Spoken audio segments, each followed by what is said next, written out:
So there's not very many folders that can compete with a fixed blade out in the market as far as defense and offense, depending who you are. This folder right here, I think, comes pretty close to a fixed blade.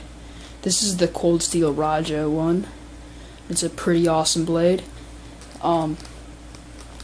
It's, as you can see, it's gigantic. It's probably the biggest, one of the biggest folders I've ever seen. That's actually, you know, it's actually useful. Obviously, you see a lot of those, like, collecting, just those fun folders that are, you know, those cheap ones, but this is a really nice blade, and it is really big. The specifications on this, it has a 6-inch blade, so yeah, as you can, really big blade, and it has like a kukri style blade, which will be really good for hacking and cutting and slicing, all the stuff you need, and has a very needle sharp tip and a full flat ground blade. And it also has the Cold Steel's wave feature, where basically means that you put this in your pocket, when you pull this out, that catches the end of your pocket and it flips the knife open. So this can come out just as fast as pretty much a fixed blade can. There's not, you know, most folders you gotta pull them out, then you hit the thumb stud with your finger and it flips out, but this one comes out right when it comes out of your pocket. You don't have to do anything, you just gotta pull it out of your pocket. And it takes a couple of tries to like learn it, like to do it good, but just like you do it 2 or 3 times and you got it down. It works better like with jean pockets or something, which is good for me because I wear jeans pretty much all the time. But it works like if you have like softer, like thinner pants, it doesn't work nearly as good. You gotta put more force on it, and it doesn't work all the time. So, but like with jeans and like harder materials for pants, it works a lot better. And it does kind of rip up your pants after a while, but not too much. Only if you do it a whole bunch. But it is tempting to do it a lot because it's so fun. The steel on this blade is awsome steel. Awsome A steel, which is a mediocre steel. It has moderate rust resistance and moderate blade retention, so edge retention. So it's, you know, it's just a mediocre steel. It's good enough. It does the job as long as you just take care of it a little bit, oil it a lot. As you can see, this is a really shiny blade. It comes with very lubricated and oiled and everything. They make sure this is not damaged at all when it gets to you. And I like Cold Steel a lot. Really good knife company. One of my favorites, if not my favorite. Their knives I think are really cool, and they come out with a lot of interesting items, like all their specialty items I think are pretty nice. Onto the handle of this. The pocket clip on this is really low on the handle, but I'm glad it's like that because then when you got to pull it out of your pocket for that wave feature, you have a lot to hold on to pulling it out. It'd be a lot harder if it was like up here, then you had to like just grab this little bit right there. It'd be a lot harder. So I'm glad they did that. It does feature the triad lock, which is supposedly an extremely strong lock, and it feels like it locks up pretty strong. There's no blade play at all, not even a little bit. And Cold Steel's tests prove it. And the handle material is G10. And this is just some kind of, I don't know what this is, the steel on it, on the handle. The liners are pretty thick too. I'm just going to show it's a lot, really strong. So as far as like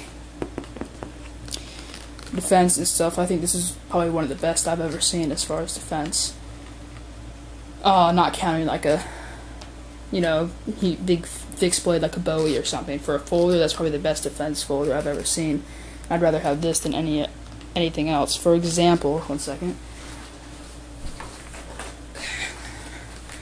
Would you rather have this on you if you had to defend yourself, or that? It's a, you know, it's mostly just because of its size and some of its blade shape. But as you can see, the handle is almost as big as this full knife. This is the Smith & Wesson SWAT, which I use as an example a lot, just because I like it.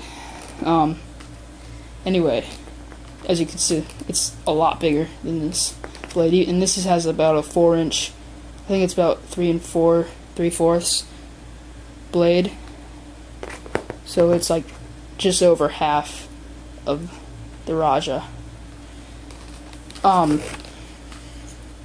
So I got this really cheap, actually. They usually go for about $200 for the retail price at Cold Steel, about $160 at other stores. But this knife is actually discontinued. They replaced it with the Rajah 2 and the Rajah 3, which is like a smaller version with a 3.5-inch blade. It's about the size of the Smith & Wesson SWAT. So I got this for about $100. I got this for $99, which is an awesome price. That's why I had to buy it. And I always have this knife on me when I'm around the house. I can't carry this like in public because it's too large for the Georgia laws, so I don't carry this in public. But when I'm around my house, I always have this. I either have that or a Bowie on me. Right now I have a Ontario Marine Raider Bowie on me right now, but it's either that or this, just because it's such an awesome blade. It's really too big to do any EDC tasks. It's just too long and you can't do much with it. So this would never be an EDC knife. It's purely a defense or offense knife, tactical blade. A lot of people say this is just like a show blade, like it'd be like a collector's blade, but I don't agree. I think this would be an amazing tactical blade, just because of the size and the kukri blade. It'd just be amazing. You could probably chop some fingers off with that.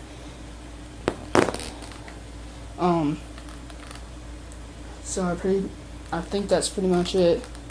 Oh yeah, the handle on this is gigantic. So if you want more leverage for chopping than holding up here, you just choke down, hold back here, and it feels so much better for chopping.